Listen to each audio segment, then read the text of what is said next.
नमस्कार, मैं कविता उनियाल। आप देख रहे हैं मीडिया टुडे टीवी।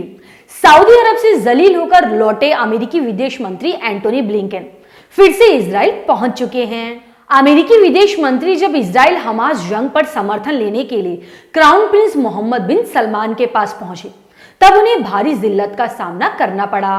अमेरिकी विदेश मंत्री को क्राउन प्रिंस से मिलने के लिए पूरी रात इंतजार करना पड़ा।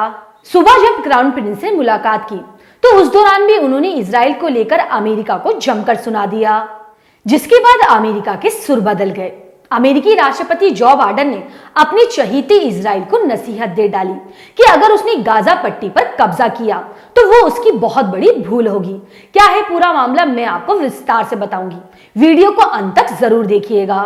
अमेरिकी अखबार वॉशिंगटन पोस्ट की रिपोर्ट के मुताबिक सऊदी अरब की क्राउन प्रिंस और अमेरिकी विदेश मंत्री एंटोनी ब्लिंकन के बीच शाम को मुलाकात होनी थी, लेकिन वो अगले दिन सुबह जाकर हुई।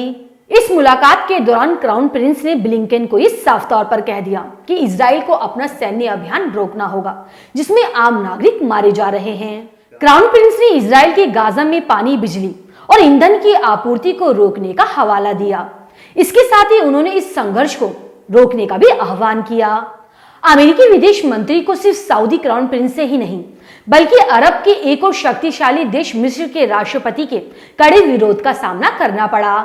दरअसल अमेरिकी विदेश मंत्री इस मिशन पर निकले हैं कि इजराइल पर हुए हमले के लिए हमास की आलोचना अरब देश करें, साथ ही अपने देश में हो रहे घरेलू प्रदर्शनों को भी ये देश रोके। लेकिन अमेरिका को अरबों के सामने जलील होना पड़ा।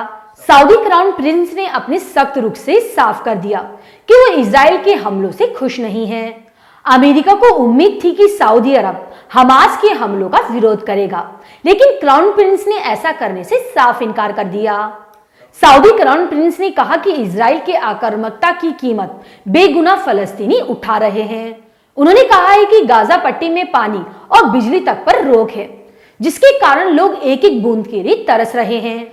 क्राउन प्रिंस ने कहा है कि मौजूदा स्थिति को तुरंत कंट्रोल करना पड़ेगा, नहीं तो पूरे अरब देश में इसका असर दिखेगा।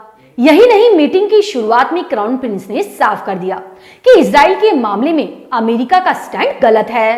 उन्होंने कहा है कि इजराइल को गाजा में हमलों से बचना होगा और तुरंत ही अपनी फौज को पीछे हटाना होगा।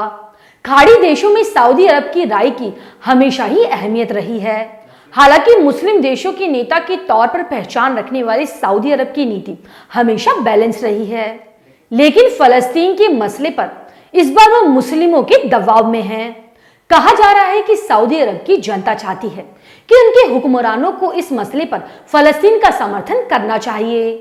सऊदी अरब के सख्त रुख के बाद अमेरिका ने गाजा में सप्लाई फिर से शुरू करने के लिए कहा है, जो शुरू भी हो चुकी है।